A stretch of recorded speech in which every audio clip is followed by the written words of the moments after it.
නිහඬ බව සහ නිහඬ ලෙස රඟපෑම. මේක ඇත්තටම හුඟක් මිනිස්සුන්ට අඳුරගන්න අමාරු දෙයක්. මොකද මේ ලෝකේ ඇත්තටම නිහඬ මිනිස්සු කොට්ටාශයකුත් ඒ වගේම නිහඬ ලෙස පෙන්වන මිනිස්සු කොට්ටාශයකුත් ඉන්නවා.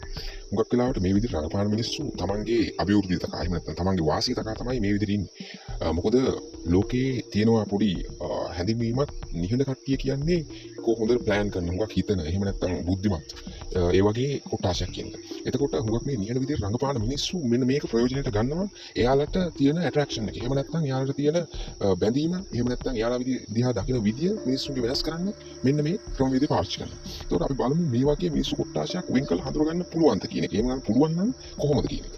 සාමාන්‍යයෙන් මේක තේරුම් ගන්න කලින් අපි කරන්න ඕන දෙයක් තමයි මේ මිනිස්සු කොට්ටාශයේ දෙවර්ගයේ තියෙන වෙනස මොකක්ද කියන හඳුනගන්න එක.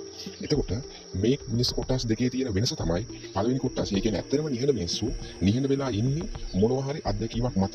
එහෙම නැත්නම් ඒ මිනිස්සුන්ට ඇත්තටම අනිත් මිනිස්සුත් එක්ක කතා කරන්න වැදගත් දෙයක් නොමැතිව. ඒ කියන්නේ තමන් හුඟක් දේවල් දැනුවත් වෙලා තමයි මේ මිනිස්සු නිහඬ වෙලා ඉන්නේ. එතකොට මේ නිහඬ බව කියන එක අමුතුවෙන් රඟපාන දෙයක් නෙවෙයි. ඒ මිනිස්සුන්ට ඇත්තටම වෙන මිනිස්සු සමග කතා කරන තරම් වැදගත් දෙයක් නැහැ. ඒ කියන්නේ හුඟක් මිනිස්සු කතා කරන්නේ අවල් පල් බඩන්න දේවල් ඒ වගේ දේවල් නේ. එතකොට මේ මිනිස්සයා තමන්ගේ කියන්නේ අනාගතයට හෝ එහෙම නැත්නම් යම්කිසි මනස් සංවර්ධනය කරන දෙයක් හෝ එහෙම නැත්නම් දැනුමක් සම්බන්ධයෙන් කතා කරනවා හැරෙන්න හුඟක් වෙලාවට කතා කරන්නේ නැහැ. ඒක තමයි මේ මිනිස්සුන්ගේ ස්වභාවය. ඒකට හේතුව යාළඟ තියෙන බුද්ධිය වර්ධනය වීම නිසා තමයි බොහෝ විට එහෙම නිහඬ භාවයකට ලං වෙලා ඉන්නේ. එතකොට දෙවන කට්ටිය මේ කට්ටිය කරන්නේ ඉතාලම අමාරු. මොකද නිහඬව සිටීම සහ කියන දේ රඟපාන්න කියන ඉතාලම අමාරු දෙයක්. ඒකට හේතුව නිහඬව ඉන්න ඒ බොරුවට මවාපාන්න තමන්ගේ ස්ට්‍රෙස් ලෙවල් එක වැඩි වෙනවා. තමන්ගේ තියෙන අර කතා කරන්න අවශ්‍යතාවය කියන එක මැඩපවත්වාගෙන ඉන්නකොට ඒ තියෙන ස්ට්‍රෙස් එක එහෙම නැත්නම් ටෙන්ෂන් එක ගොඩක් වැඩි වෙනවා. එතකොට මෙයාලා හුඟක් අමාරුවෙන් තමයි මේ වැඩේ කරන්නේ යන්නේ. එතකොට ඔයාලට බලන්න පුළුවන් සාමාන්‍ය මිනිහෙක් ඇත්තටම නිහඬව ඉන්න මිනිස්සෙක් ඉතාලම කාම් හිතාම පහසුවෙන් ඉන්නේ. තාම කිසි ප්‍රශ්නයක් නැහැ. පහසුවෙන් ඉන්නේ. හුඟක් ස්ලෝ මූවමන්ට්ස් තියෙන්නේ. කියන්නේ හුඟක් වෙලාවට එයාලගේ වැඩ ටිකක් හිමින්. හිමින් කියන්නේ අනවශ්‍ය විදිහට හිමින් නෙවෙයි. සාමාන්‍යයෙන් හිමින් වැඩ තියෙන්නේ. ඊටාම හිතල මතල වැඩ කරන්නේ. හුඟක් වෙලාවට යාලා කරන වැඩ සාර්ථකයි.